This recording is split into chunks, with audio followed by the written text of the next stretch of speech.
All right, folks, welcome to a new concept we're trying out here with this episode here. Uh, this is going to be the first of a three-part series of our album rankings. We're going to be doing teen idols, and we've chosen the three bigger of the idols of the 70s. We're going to start this episode off with none other than Shaun Cassidy. We're going to move on to Andy Gibb and then Leif Garrett over the next few episodes. So stay tuned for those. We will rank the albums as well as their top 10 songs. So to get things started today, we are going to start off with Shaun Cassidy, like I mentioned, and he's had, quite a career overall, but in the music business, he kind of fell off the face of the earth after 1980. Yeah, so Shaun Cassidy, interestingly enough, he's been back out on the road touring. He went back out in 2019 and he's been doing pretty much a good handful of shows every year, but he disappeared for a while. And 1980 was when he fell off the face of the earth as far as music is concerned. His last show at that point was playing to 55,000 people in the Houston Astrodome, as he tells the story. And then he never played another concert again until like 2019. So that's kind of odd. But obviously he had other interests and other things he was working on. He did some musicals and also he was a actor. Obviously, he acted known for his role as Joe Hardy in the Hardy Boys, Nancy Drew Mysteries, and he was in a short-lived sitcom comedy drama Breaking Away, which aired not too many episodes there, but back in 1980 to 81. And then he's also done a lot of writing for television shows. Just to name a few of them, we got Roar, Cold Case. He was a big writer there, and more recently, New Amsterdam. He wrote a handful of episodes there from the last 5 years of that show's existence. And as a producer, he's also worked on Cold Case for that, Ruby and the Rockets, Blue Bloods. He was a consultant producer there, and of course, an executive producer with New Amsterdam, which ran from 2018 to 2023. So he's been pretty busy this whole time. We just haven't seen him in the music aspect. So we're going to go ahead and break down all five of his albums. So the first, we're going to start off with his number five album, which we would consider our least favorite album, and that would be the 1980 Wasp. His career obviously in a pretty good downfall there, following some very successful albums. And then Wasp was a last ditch effort to try to revive the career. So they brought in none other than our good friend Tom Jennings' favorite artist of all time, Todd Rundgren, to come and produce the album for Wasp. And he also brought along a lot of his Utopia friends there, and they helped them record the album.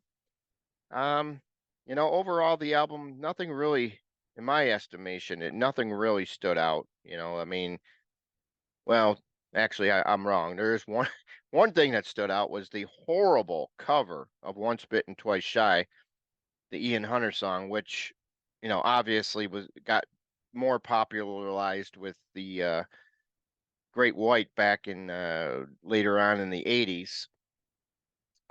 But as far as Shaun Cassidy's version is concerned, uh, you don't want to listen to it if you haven't, believe me. But he did have. I'd say the two tracks that I would highlight as the best on the album would be "Pretending," which was written by Rundgren, and then the Who cover of "So Sad About Us." Those two are all right. That I can dig.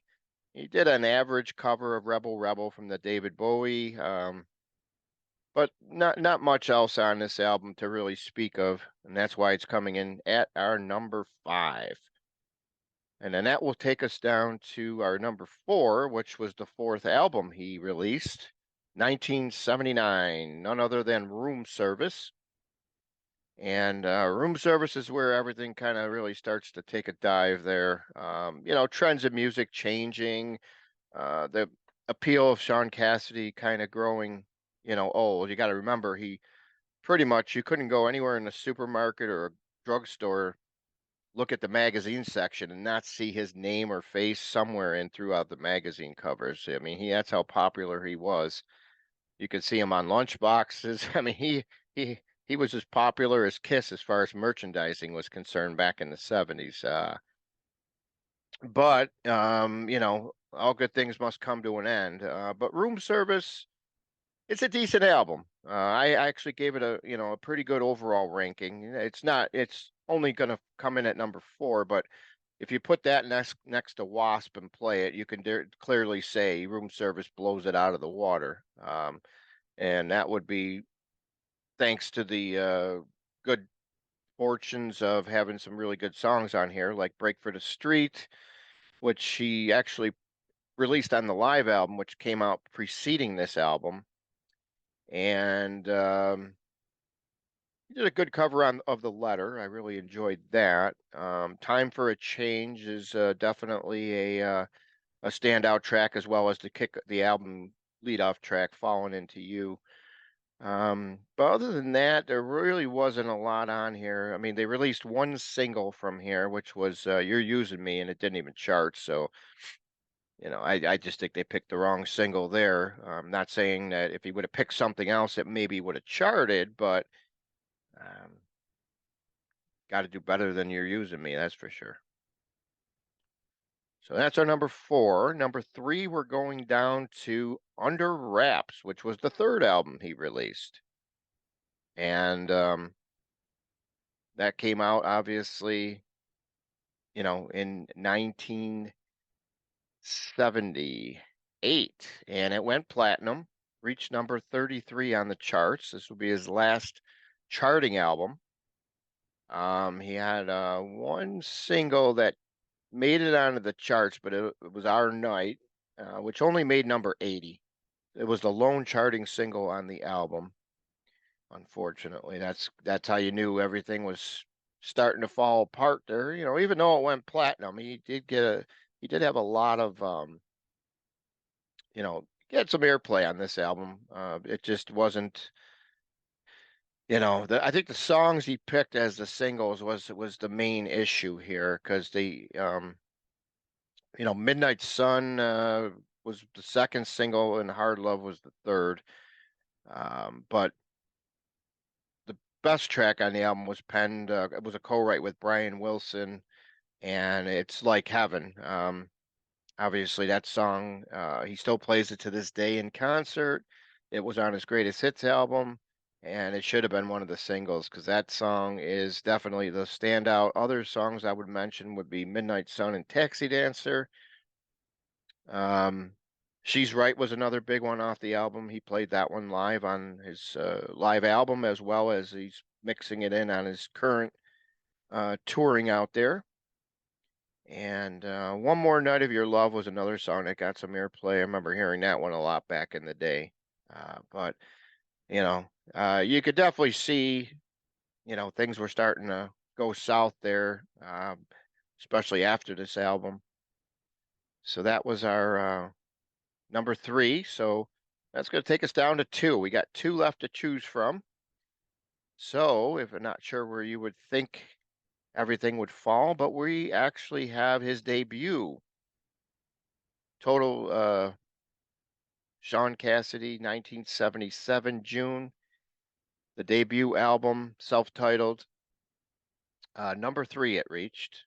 The highest charting album of his career. Also went platinum. And that is June of 77 it was released. And it contains his number 1 soul number 1 song, The Do Run Run, the cover there. And a lot of the songs on this album are covers, actually. There was only a few. He only wrote one song on this album, and that was Holiday, which is his lone composition there. So 7 of the 10 tracks were covers, and then Be My Baby, the classic song. He released that one over in West Germany. It reached number 39, but it didn't do a dent here at all. great song though. Hey There Lonely Girl actually was huge over in Australia, peaking at number 5. Did nothing here. Um, yeah, so I mean, really, the two songs that really broke the album were the Do Run Run, obviously the single, number one smash, and then the first single he released off this album, which was That's Rock and Roll, and that one hit number 3. So those are the two big songs that really pushed this album over the top. Both gold songs, and was produced obviously by Michael Lloyd, who had a hand in all four, the first four of his solo albums. He helped write a lot of them. He played on it as well as produced them all. Um, and we'll see the tie-in with him later on with Leif Garrett. He also played, just did the same thing with Leif Garrett on his first couple albums there. All right, so that takes us to the number one Shaun Cassidy album, which by now you should have figured it out. None other than also released in 1977, October of 77 to be exact. Born Late hit number 6, so it, followed right up with the debut, landed in the top 10, also went platinum. But this album's a little bit different. He actually co-wrote or wrote half the songs on the album. We have another Eric Carmen Penn song. Yeah, he wrote That's Rock and Roll, and then he did Hey Deanie as well. So Shaun borrowed those songs from him, and Hey Deanie went all the way up to number 7, which will be his last top 10 song, and that also was a gold single. And then obviously his final top 40 hit from the Lovin' Spoonful, none other than Do You Believe in Magic, which was written by John Sebastian. That would be his final top 40 hit, reaching at number 31 back in 78. So, yeah, once you see the singles stop reaching the top 40, that's usually the kiss of death with a lot of these guys here. But those first two albums, you can pretty much listen to every song without skipping them. At least they keep your interest. They're very good covers that were done.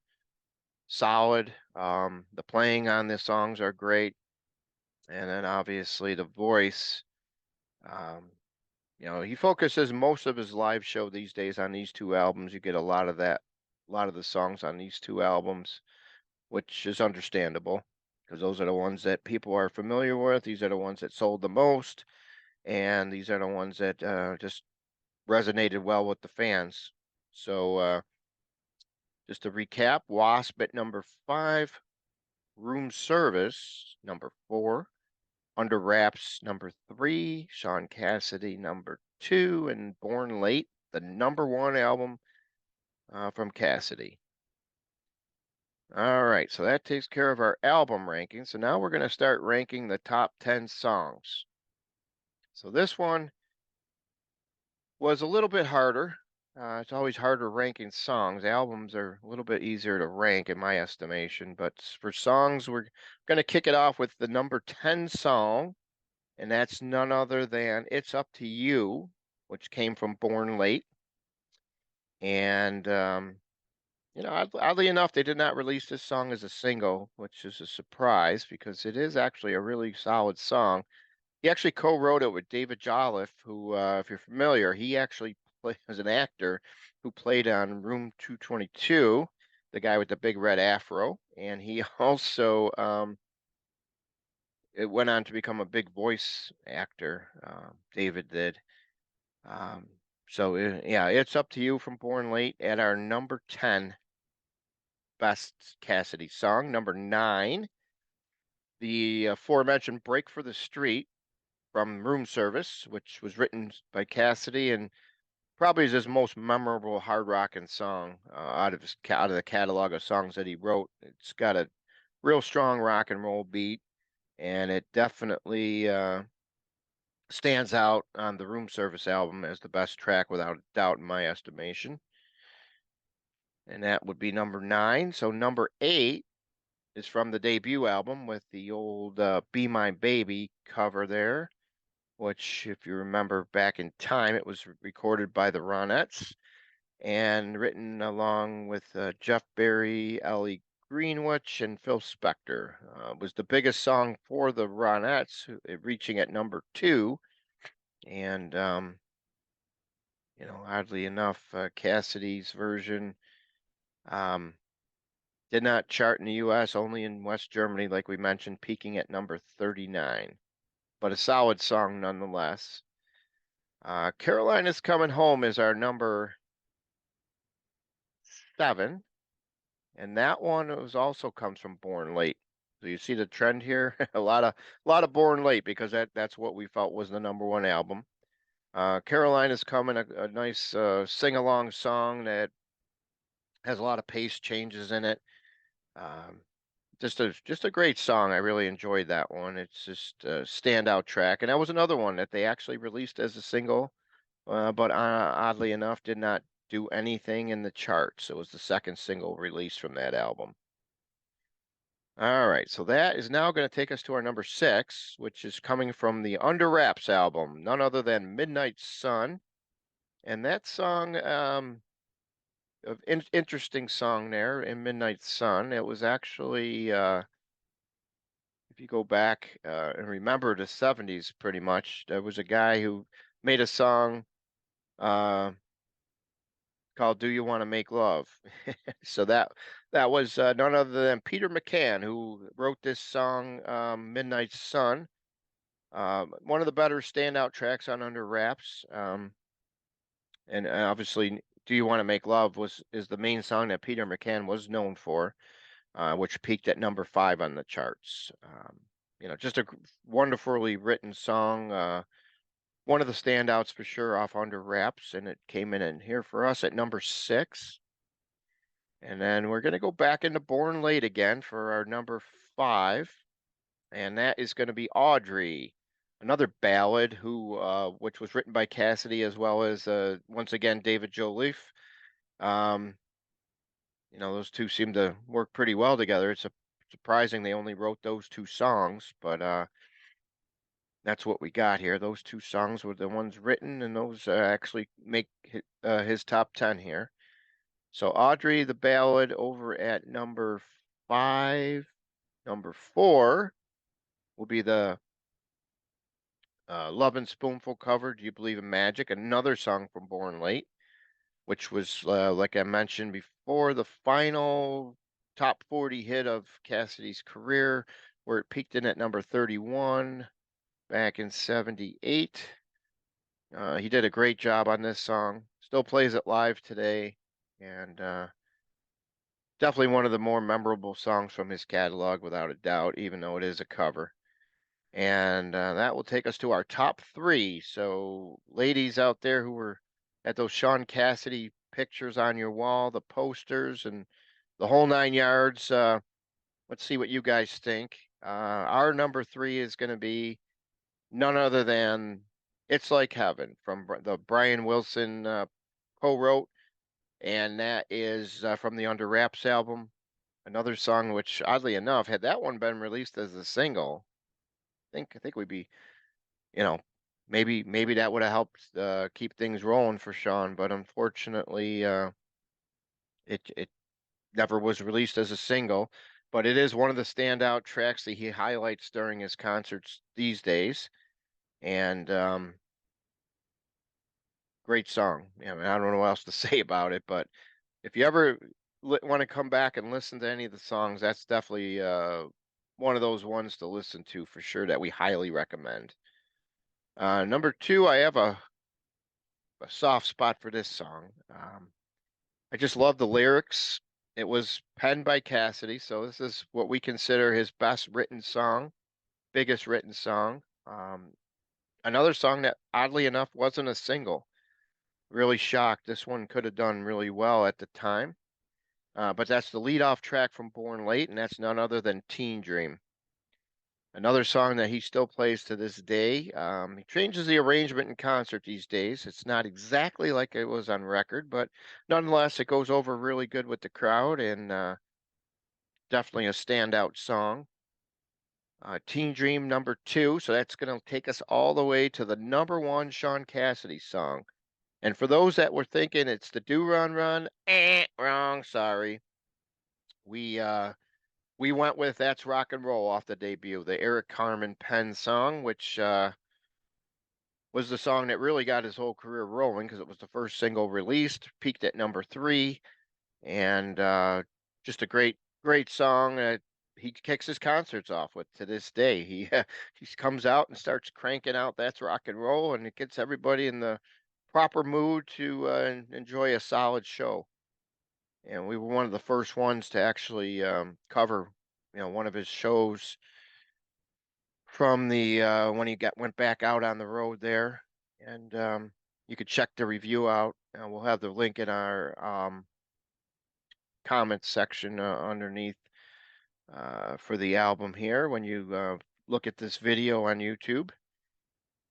So there you have it. Our top 10. We'll recap real quick with that. Number 10, It's Up to You. 9, Break for the Street. 8, Be My Baby. 7, Caroline is Coming Home. 6, Midnight Sun. 5, Audrey. 4, Do You Believe in Magic? 3, It's Like Heaven. 2, Teen Dream. And number 1, That's Rock and Roll. And we would be remiss if we didn't add on a couple honorable mentions that came close here, and that would be Hey Deanie, Holiday from the first album, which was the first song that he actually wrote and recorded, and Taxi Dancer from Under Wraps. He actually played that on the first time through town at the Bears Den in Niagara Falls, but he left it out the second time. But I really enjoyed. I thought he did a great job on it the first time. I would have loved to seen that song stay in the set, but he had to mix a few in and out because of the demands of the fans requesting other songs and other things. But that was Taxi Dancer was one of 4 tracks written by Cassidy on the Under Wraps album. So solid solid song and an honorable mention here from his catalog. So there you have it. The not only did we rank the albums of Cassidy, we also ranked the songs.